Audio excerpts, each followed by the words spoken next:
नमस्कार, मैं हूं पूजा। बिहार न्यूज में आपका स्वागत है। आज है 20 सितंबर दिन शनिवार। खबरों की ओर बढ़ने से पहले एक नजर आज की सुर्खियों पर। त्योहारों में बिहार वासियों को मिलेगी निरंतर बिजली। ऊर्जा सचिव की अध्यक्षता में हुई बैठक में मिला निर्देश। विसर्जन जुलूस के दौरान बिजली आपूर्ति रहेगी अस्थायी रूप से बंद। HRMS पोर्टल से होगी शिक्षकों की छुट्टियां मंजूर। पारदर्शिता के साथ समय की होगी बचत। प्रधान शिक्षक की छुट्टी BEO करेंगे मंजूर। आर्थिक अपराध इकाई में जल्द होगी साइबर यूनिट की शुरुआत। 14 करोड़ 74 लाख रुपए होगी यूनिट की कुल लागत। साइबर सेल को हाईटेक बनाएगी ये यूनिट। अब इस पोर्टल के जरिए मिलेगी बिहार की जमीनों की पूरी जानकारी। जमीन खरीदने से पहले सतर्कता बरतने की दी गई चेतावनी। विवादित जमीन खरीदने से हो सकता है आर्थिक नुकसान। बिहार में चलेगा राशन कार्ड बनाने का विशेष अभियान। 22 सितंबर से 10 अक्टूबर तक कैंप होंगे आयोजित। छूटे हुए लाभुकों के राशन कार्ड बनाने के लिए होगा आयोजन। 1 अक्टूबर से लागू होगी रेलवे टिकट बुकिंग की नई प्रक्रिया। IRCTC अकाउंट आधार से लिंक और ऑथेंटिकेटेड होना अनिवार्य। वेबसाइट और मोबाइल ऐप दोनों पर लागू होगा ये नियम। भारत ने ओमान को 21 रनों से हराया। सैमसन और अभिषेक की ताबड़तोड़ बल्लेबाजी। ओमान की जुझारू पारी बेकार। चलिए अब बढ़ते अब तक की 25 बड़ी खबरों की ओर विस्तार से। इंडियन ओवरसीज बैंक में सीनियर मैनेजर के 127 पदों पर निकली भर्ती। इंडियन ओवरसीज बैंक ने मैनेजर और सीनियर मैनेजर के 127 पदों पर भर्ती निकाली है। आवेदन प्रक्रिया 12 सितंबर से शुरू होकर 3 अक्टूबर 2025 तक चलेगी। इच्छुक उम्मीदवार IOB.in की आधिकारिक वेबसाइट पर जाकर ऑनलाइन आवेदन कर सकते हैं। आवेदन के लिए उम्मीदवार के पास मान्यता प्राप्त विश्वविद्यालय से BTech या BE की डिग्री और आयु 25 से 35 वर्ष के बीच होनी चाहिए। चयनित उम्मीदवारों को पद के अनुसार 64,820 से 93,960 रुपए प्रति माह वेतन मिलेगा। विस्तृत जानकारी और पात्रता के लिए उम्मीदवारों को ऑफिशियल नोटिफिकेशन अवश्य पढ़ना चाहिए। बिहार में चलेगा राशन कार्ड बनाने का विशेष अभियान। बिहार में जिन पात्र लोगों के राशन कार्ड अभी तक नहीं बने हैं उनके लिए विशेष अभियान चलाया जाएगा। 22 सितंबर 2025 से 10 अक्टूबर 2025 तक प्रत्येक पंचायत मुख्यालय में कैंप आयोजित किए जाएंगे और यह अभियान राष्ट्रीय खाद्य सुरक्षा अधिनियम के अंतर्गत छूटे हुए लाभुकों के राशन कार्ड बनाने के लिए है। कैंप में खाद्य एवं उपभोक्ता संरक्षण विभाग और अन्य अधिकारियों के साथ कंप्यूटर व लैपटॉप सुविधा मौजूद रहेगी। सभी आवेदनों को ऑनलाइन पोर्टल rconline.bihar.gov.in पर दर्ज कर रसीद जारी की जाएगी। कैंप की तिथि और स्थान का स्थानीय प्रचार किया जाएगा। पात्र आवेदकों को नियमानुसार राशन कार्ड प्रदान किया जाएगा। HRMS पोर्टल से होगी शिक्षकों की छुट्टियां मंजूर। शिक्षा विभाग ने शिक्षकों की छुट्टी प्रक्रिया को डिजिटल बनाते हुए अब HRMS पोर्टल पर ऑनलाइन आवेदन अनिवार्य किया है। इससे मंजूरी भी ऑनलाइन होगी, जिससे पारदर्शिता और समय की बचत होगी। महिला शिक्षकों को 6 माह का मातृत्व अवकाश व 2 बच्चों की देखभाल हेतु 2 वर्ष तक वेतन सहित अवकाश का प्रावधान है। प्रधान शिक्षक की छुट्टी BEO और अन्य शिक्षकों की छुट्टी प्रधान शिक्षक मंजूर करेंगे और इसके साथ ही नवनियुक्त शिक्षकों के वेतन भुगतान, बकाया इंक्रीमेंट, स्थानांतरण से जुड़े वेतन और लंबित भुगतान के समाधान हेतु DEO ने आश्वासन दिया है कि दशहरा से पूर्व भुगतान कर दिया जाएगा। पटना स्थित विद्युत भवन में ऊर्जा सचिव मनोज सिंह की अध्यक्षता में बैठक हुई। उन्होंने निर्देश दिया कि दुर्गा पूजा और छठ जैसे त्योहारों पर लोगों को बिना रुकावट बिजली उपलब्ध कराई जाए। सचिव ने अधिकारियों को पंडालों और आसपास की बिजली व्यवस्था का निरीक्षण कर सुरक्षित वायरिंग और मानकों का पालन सुनिश्चित करने का आदेश दिया। विसर्जन जुलूस के दौरान दुर्घटना से बचाव के लिए बिजली आपूर्ति अस्थायी रूप से बंद रखने का निर्णय लिया गया और इसके साथ ही ट्रांसफार्मर, तारों और सब स्टेशनों का समय पर मेंटेनेंस कराने पर जोर दिया गया। विभाग ने भरोसा दिलाया कि त्योहारों निर्बाध और सुरक्षित बिजली आपूर्ति होगी। BSSC CGL 4 भर्ती 2025 के लिए जल्द करें आवेदन। बिहार कर्मचारी चयन आयोग ने CGL 4 भर्ती 2025 के तहत 1481 पदों पर नियुक्ति के लिए आवेदन प्रक्रिया शुरू कर दी है। इच्छुक उम्मीदवार 26 सितंबर 2025 तक ऑनलाइन आवेदन कर सकते हैं, जबकि परीक्षा शुल्क जमा करने की अंतिम तिथि 24 सितंबर है। आवेदन 25 अगस्त से शुरू किए गए थे। पहले ये प्रक्रिया 18 अगस्त से होनी थी, लेकिन शुल्क संबंधी बदलाव के कारण टाल दी गई। अब सभी अभ्यर्थियों के लिए आवेदन शुल्क केवल 100 रुपए तय किया गया है। उम्मीदवार की आयु 1 अगस्त 2025 को 18 से 37 वर्ष के बीच होनी चाहिए। आरक्षित वर्ग को नियमानुसार छूट मिलेगी। आवेदन के लिए bssc.bihar.gov.in पर रजिस्ट्रेशन फॉर्म भरना और शुल्क जमा करना अनिवार्य है। बिहारी बर्थडे स्पेशल में आज बात होगी अभिमन्यु सिंह की। अभिमन्यु सिंह का जन्म 20 सितंबर 1975 को सारण जिले बिहार में हुआ। वे एक भारतीय अभिनेता और टेलीविजन कलाकार हैं। उन्होंने अपनी फिल्मी करियर की शुरुआत 2001 में आई फिल्म अक्स से की थी। इसके बाद उन्होंने कई फिल्मों में मुख्य और महत्वपूर्ण किरदार निभाए हैं। उनकी उल्लेखनीय फिल्मों में गोलियों की रास लीला, रामलीला, मेघजी भाई, गुलाल और the battle of Bhima Koregaon शामिल है। अभिमन्यु सिंह ने अपने अभिनय कौशल और प्रभावशाली प्रदर्शन के कारण भारतीय सिनेमा में अपनी पहचान बनाई है। वे भारतीय फिल्म और टेलीविजन उद्योग के सक्रिय और प्रतिभाशाली कलाकारों में गिने जाते हैं। आर्थिक अपराध इकाई में जल्द होगी साइबर यूनिट की शुरुआत। बिहार में आर्थिक अपराध इकाई यानी कि ईओयू में जल्द ही साइबर सिक्योरिटी ऑपरेशन यूनिट यानी कि सीसीओयू शुरू होने जा रही है। राज्य सरकार की स्वीकृति के बाद 14 करोड़ 74 लाख रुपए की लागत से इस यूनिट का निर्माण होगा। डीआईजी साइबर संजय कुमार सिंह के अनुसार ये यूनिट साइबर क्राइम पर रोकथाम को और प्रभावी बनाएगी और साइबर सेल को हाईटेक बनाएगी। साइबर ठग देश और राज्य की आर्थिक स्थिति कमजोर कर रहे हैं। वीवीआईपी, वीआईपी और मिडिल क्लास लोगों को टारगेट कर उनकी संपत्ति पर बड़ा नुकसान पहुंचा रहे हैं। यूनिट के सक्रिय होने से अपराधों पर कड़ा नियंत्रण संभव होगा। 1 अक्टूबर से लागू होगी रेलवे टिकट बुकिंग की नई प्रक्रिया। भारत में रेलवे ऑनलाइन टिकट बुकिंग प्रक्रिया में बदलाव कर रहा है। नया नियम 1 अक्टूबर 2025 से लागू होगा और इसके तहत सुबह 8 बजे से 8:15 तक केवल वही यात्री आईआरसीटीसी अकाउंट से टिकट बुक कर सकेंगे जिनका अकाउंट आधार से लिंक और ऑथेंटिकेटेड है। यह नियम आईआरसीटीसी वेबसाइट और मोबाइल ऐप दोनों पर लागू होगा। जिन लोगों ने अपना अकाउंट आधार से लिंक नहीं किया है वे इस समय स्लॉट में टिकट बुक नहीं कर पाएंगे। रेलवे का उद्देश्य इससे टिकट बुकिंग में धांधली रोकना और सुविधा सुनिश्चित करना है। यात्री समय रहते अकाउंट लिंक करें। TRE-4 कैंडिडेट्स ने बारिश में भी 3 घंटे लगातार किया प्रदर्शन। TRE-4 के कैंडिडेट्स ने शुक्रवार को पटना कॉलेज से मार्च निकालकर सीएम आवास से घेराव करना चाहा, लेकिन पुलिस ने उन्हें जेपी गोलंबर के पास से रोक दिया। बारिश में 3 घंटे नारेबाजी करने के बाद कुछ कैंडिडेट्स और छात्र नेता दिलीप ने शिक्षा विभाग के मुख्य सचिव से मुलाकात की और प्रदर्शन समाप्त किया। कैंडिडेट्स का आरोप है कि सरकार ने भर्ती प्रक्रिया में लगातार देरी की और वादों से पीछे हट रही है। शिक्षा मंत्री सुनील कुमार ने बताया कि चौथे चरण में 26,000 से अधिक पद होंगे। परीक्षा 16 से 19 दिसंबर 2025 और परिणाम 20 से 26 जनवरी 2026 को घोषित होंगे। अब इस पोर्टल के जरिए मिलेगी बिहार के जमीनों की पूरी जानकारी। बिहार सरकार के राजस्व एवं भूमि सुधार विभाग ने आम नागरिकों को जमीन खरीदने से पहले पूरी तरह सतर्क रहने की चेतावनी दी है। विभाग के अनुसार विवादित जमीन खरीदने से आर्थिक नुकसान और कानूनी झंझट हो सकते हैं। खरीदारों को जमीन के मालिकाना हक, वैध जमाबंदी, खाता, रकबा, खेसरा संख्या, सीमांकन और चौहद्दी की जांच करना चाहिए। भूमि की स्थिति ऑनलाइन पोर्टल bhumijankari.bihar.gov.in से देखी जा सकती है। दलालों और बिचौलियों से सतर्क रहें। हाट बाजार, कब्रिस्तान, मंदिर, मठ और सैरात भूमि जैसी कुछ जमीनों की बिक्री कानूनी रूप से प्रतिबंधित है। सावधानी से निवेश जरूरी है। बिहार के सरकारी स्कूलों में अब शिक्षकों को फॉर्मल ड्रेस अनिवार्य। बिहार सरकार ने सरकारी स्कूलों में शिक्षकों के पहनावे और व्यवहार को लेकर सख्त नियम लागू किए हैं। अब शिक्षक केवल फॉर्मल ड्रेस में स्कूल आ सकेंगे। जीन्स और टी-शर्ट पर रोक है। इसके साथ ही स्कूलों में डीजे, डांस, गाना और रील बनाने पर भी प्रतिबंध लगाया गया है। विभाग ने मोबाइल के अत्यधिक उपयोग को नियंत्रित करने और छात्रों की कम उपस्थिति पर ध्यान देने के निर्देश दिए हैं। लगातार अनुपस्थित छात्रों के माता पिता से संपर्क कर उनकी स्थिति पता की जाएगी और ये कदम पूर्व अपर मुख्य सचिव के पाठक के निर्देशों के अनुरूप अनुशासन और सकारात्मक माहौल बनाने के लिए उठाया गया है।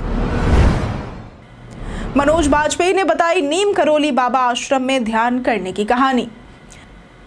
बॉलीवुड अभिनेता और बिहार के मनोज बाजपेयी ने अपनी नई फिल्म जुगनुमा पर काम शुरू करने से पहले उत्तराखंड के नीम करोली बाबा आश्रम में जाकर ध्यान किया। उन्होंने बताया कि हिमालय की शांति और आश्रम का माहौल फिल्म के प्रति उनके दृष्टिकोण को आकार देने में महत्वपूर्ण रहा। 1980 के दशक की पृष्ठभूमि वाली यह फिल्म जादुई यथार्थवाद, पीढ़ीगत आघात, अंधविश्वास और रहस्यवाद को उजागर करती है और कई अंतर्राष्ट्रीय फिल्म फेस्टिवल में प्रदर्शित हुई। बाजपेयी ने निजी अनिश्चितता और तनावपूर्ण दौर में भी फिल्म में शामिल होने का अनुभव साझा किया, जिसमें उनकी पत्नी शबाना रजा ने उनका पूरा समर्थन किया।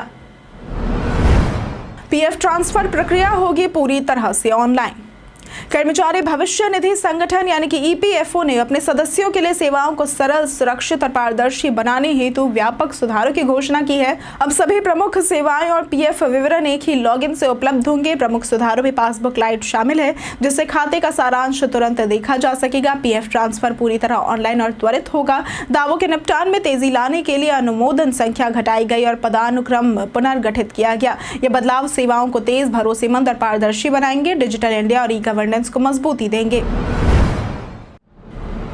चुनाव में 32 चेक पोस्ट से रखी जाएगी अवैध गतिविधियों पर सख्त निगरानी।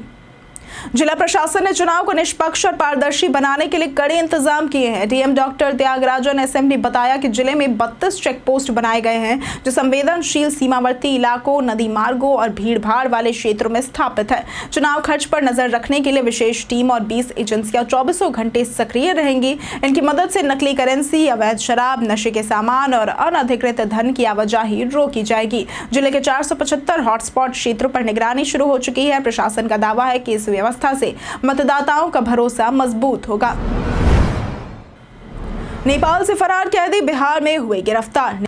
नेपाल में हाल ही में हुए जेनजी आंदोलन के दौरान कई कैदी जेल तोड़कर फरार हो गए थे। इन्हीं की तलाश में नेपाल और भारत की सुरक्षा एजेंसियां सक्रिय है। बिहार पुलिस और सशस्त्र सीमा बल यानी कि एसएसबी ने संयुक्त अभियान चलाकर पूर्वी चंपारण जिले के घोड़ा सहन थाना क्षेत्र से एक फरार कैदी को गिरफ्तार किया। पकड़े गए आरोपी की पहचान नेपाल के रौतहट जिले के दीपही गांव निवासी किशन प्रसाद उर्फ दीपक के रूप में हुई है, जो हत्या के मामले में मकमानपुर जेल में बंद था। सीमा पर कड़ी निगरानी के बीच गिरफ्तारी हुई और आगे पूछताछ जारी है।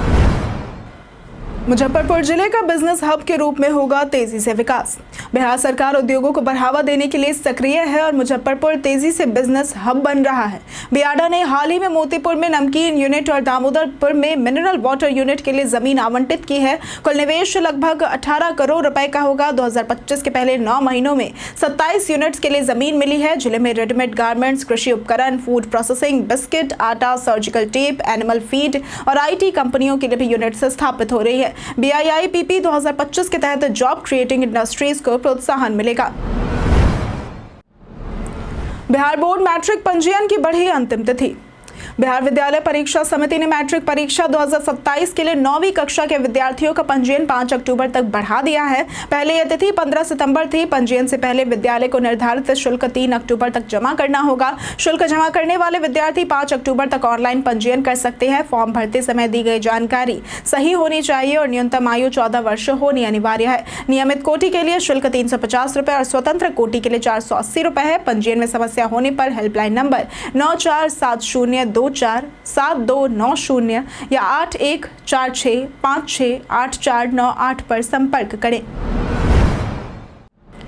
जाने आज कैसा रहेगा बिहार के मौसम का मिजाज। मौसम विभाग के अनुसार अगले 2 से 4 दिनों तक राज्य में मानसून सक्रिय रहेगा और इस दौरान अधिकांश जिलों में हल्की से मध्यम स्तर की बारिश होगी, जबकि कुछ स्थानों पर मूसलाधार बारिश की भी संभावना है। बारिश से अधिकतम तापमान 2 से 3 डिग्री सेल्सियस तक कम होगा, जिससे लोगों को उमस भरी गर्मी से राहत मिलेगी। वहीं कई क्षेत्रों में केवल हल्की बूंदाबांदी हो सकती है। बिजली गिरने की आशंका को देखते हुए 32 जिलों के लिए येलो अलर्ट जारी किया गया है और लोगों को सतर्क रहने की सलाह दी गई है। बिहार के गोदामों पर केवल अधिकृत कर्मियों की होगी अनुमति। बिहार सरकार ने बीएसएफएससी के प्रधान सचिव पंकज कुमार के निर्देश पर राज्य भर के गोदामों में पीडीएस विक्रेताओं और अनधिकृत व्यक्तियों की उपस्थिति पूरी तरह रोक दी है। केवल अधिकृत कर्मियों को ही प्रवेश की अनुमति होगी। निगम ने खाद्यान्न की पारदर्शी निकासी के लिए एसएमएस आधारित वास्तविक समय प्रणाली, जीपीएस और लोड सेल वाहनों का इस्तेमाल शुरू किया है। राष्ट्रीय खाद्य सुरक्षा अधिनियम 2013 और डोर स्टेप डिलीवरी योजना के तहत अनाज की आपूर्ति सीधे पीडीएस दुकानों तक पहुंचाई जाती है। किसी भी लापरवाही पर अधिकारियों और कर्मचारियों के खिलाफ सख्त कार्रवाई सुनिश्चित की जाएगी। कांग्रेस ने राष्ट्रपति से की पितृपक्ष मेले को अंतर्राष्ट्रीय दर्जा देने की मांग। गया जी में 20 सितंबर यानी कि आज पितृपक्ष मेले के अवसर पर राष्ट्रपति द्रौपदी मुर्मू के आगमन पर कांग्रेस नेताओं ने कई लंबित मांगों को पूरा करने की गुहार लगाई। नेताओं ने कहा कि विश्व प्रसिद्ध पितृपक्ष मेला अब तक अंतर्राष्ट्रीय मेला घोषित नहीं हुआ है। गया जी को स्मार्ट सिटी व सीताकुंड को रामायण सर्किट में शामिल करने, एरो स्टील प्लांट का कार्य शुरू करने, गया जी को बिहार की पर्यटन राजधानी घोषित करने, मगध मेडिकल कॉलेज को एम्स का दर्जा देने, high court bench, railway division, sports academy और विश्वविद्यालय में मेडिकल इंजीनियरिंग कॉलेज खोलने जैसी मांगे की गई। विजय चौधरी ने गठबंधन विवाद पर कसा तंज। नालंदा में मंत्री विजय कुमार चौधरी ने इंडिया गठबंधन की खींचतान पर तंज कसते हुए कहा कि जब गठबंधन स्वार्थ पर टिका हो तो मतभेद स्वाभाविक है। उन्होंने तेजस्वी यादव के बयान पर पलटवार करते हुए कहा कि नीतीश कुमार को कोई हाईजैक नहीं कर सकता क्योंकि वे अपने सिद्धांतों से कभी समझौता नहीं करते। वहीं ग्रामीण विकास मंत्री श्रवण कुमार ने कार्यकर्ताओं को 2025 में एनडीए की सरकार बनने का भरोसा देते हुए चुनाव की पूरी तैयारी करने का आह्वान किया। सम्मेलन का उद्देश्य कार्यकर्ताओं को एकजुट करना और सरकार की उपलब्धियों को जनता तक पहुंचाना था। कई कारणों से दर्ज है भारत के इतिहास में आज की तारीख। 20 सितंबर 1921 को अजीत राम वर्मा का जन्म हुआ था। ये पद्म भूषण से सम्मानित भारतीय वैज्ञानिक थे। 1942 में राजेंद्र गोयल का जन्म हुआ था। ये भारतीय क्रिकेटर थे जिन्होंने क्रिकेट में एक गेंदबाज के रूप में अपनी खास पहचान बनाई थी। 1957 में अनुपम श्याम का जन्म हुआ था। ये भारतीय फिल्म व टीवी कलाकार थे। 1999 में राजकुमारी का निधन हुआ था। ये तमिल सिनेमा की स्वप्न सुंदरी नाम से विख्यात अभिनेत्री थी। उनकी फिल्म हरिदास 114 सप्ताह तक चेन्नई के सिनेमाघरों में चलती रही थी। 20 सितंबर को दिनेश ठाकुर का निधन हुआ था। ये रंगमंच के प्रसिद्ध कलाकार और निर्देशक थे। 1928 में नारायण गुरु का निधन हुआ था। ये भारत के महान संत एवं समाज सुधारक थे। भारत ने ओमान को 21 रनों से हराया। सैमसन और अभिषेक की ताबड़तोड़ बल्लेबाजी, ओमान की जुझारू पारी बेकार। भारत ने एशिया कप 2025 के आखिरी लीग मैच में ओमान को 21 रनों से हराकर जीत दर्ज की। भारतीय टीम ने पहले बल्लेबाजी करते हुए 20 ओवर में 8 विकेट पर 188 रन बनाए। संजू सैमसन ने 56 रन और अभिषेक शर्मा ने 38 रन की तेज पारी खेली, जबकि अक्षर पटेल ने 26 रन जोड़े। ओमान के कलीम और फैसल ने 2-2 विकेट लिए। लक्ष्य का पीछा करते हुए ओमान ने 20 ओवर में 4 विकेट पर 167 रन बनाए। आमिर कलीम 64 रन पर और हम्माद मिर्जा 51 ने संघर्ष किया लेकिन जीत नहीं दिला सके। भारत की ओर से हार्दिक, अर्शदीप, हर्षित और कुलदीप ने एक-एक विकेट झटके। इस जीत के साथ भारत ने लीग स्टेज का अंत शानदार तरीके से किया। त्योहारी सीजन में सोने चांदी के दाम में हुई बढ़ोतरी।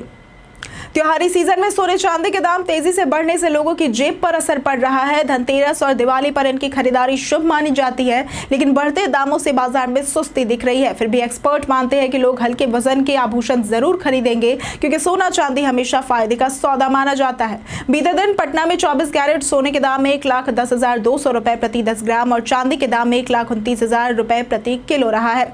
वहीं पुराने आभूषणों का एक्सचेंज रेट सोने के लिए 81,000 से 99,200 रुपए और चांदी के लिए 122 से 124 रुपए प्रति ग्राम रहा। यूपीएससी की परीक्षाओं में लागू होगी एआई आधारित फेशियल ऑथेंटिकेशन। यूपीएससी ने अपनी सभी परीक्षाओं में उम्मीदवारों की पहचान के लिए एआई आधारित फेशियल ऑथेंटिकेशन तकनीक लागू करने का निर्णय लिया है। एनडीए और सीडीएस परीक्षा में 14 सितंबर 2025 को इसका सफल ट्रायल हुआ, जिसमें उम्मीदवारों के चेहरे को उनके पंजीकरण फॉर्म की तस्वीर से डिजिटल रूप से मिलाया गया। इस तकनीक से पहचान प्रक्रिया केवल 8 से 10 सेकंड में पूरी हो जाती है और सुरक्षा भी बढ़ जाती है। पायलट में 1129 उम्मीदवारों के 2700 से अधिक सफल स्कैन हुए। यूपीएससी का कहना है कि इससे परीक्षा स्मार्ट, सुरक्षित और पारदर्शी बनेंगी। आवश्यक व्यवस्थाओं पर काम जारी है। बीते दिन हमारे द्वारा पूछे गए सवाल का जवाब आप लोगों में से बहुत लोगों ने हमारे कमेंट सेक्शन में लिख कर दिया है। जिन्होंने हमारे द्वारा पूछे गए सवाल का जवाब दिया है उनके नाम है उमंग कुमार राज, प्रदीप पंडित, रंजय तिवारी, लक्ष्मी मेहता, पंचानन सिंह, सचिन कुमार, अशोक कुमार, तेजस यादव, राजीव कुमार, परवेज अंसारी, अब्दुल मन्नान, राजकिशोर महतो, सोनाली कुमारी, राजेंद्र राज, मनोज दास, शिव शक्ति, शिवम कुमार, नौशाद रजा, सुनीता कुमारी, राजकुमार यादव, अमोद कुमार, कृष्णा प्रसाद, आलोक प्रियदर्शी, रणधीर कुमार, अमित कुमार, अबोध कुमार, श्वेता रॉय और नेहा कुमारी। इसी के साथ बढ़ते हैं आज के सवाल की ओर। आज का सवाल है, आपको क्या लगता है, क्या भ्रष्टाचार कम करने के लिए सरकार पर्याप्त कदम उठा रही है? आप अपना जवाब हमें हमारे कमेंट सेक्शन में लिखकर जरूर बताएं। आज के लिए सिर्फ इतना ही। बिहार के तमाम खबरों के साथ बने रहने के लिए देखते रहें बिहारी न्यूज़। और साथ ही अगर आप यूट्यूब चैनल पर देख रहे हैं तो चैनल को सब्सक्राइब करें और अगर आप फेसबुक पेज पर देख रहे हैं तो लाइक और फॉलो जरूर करें।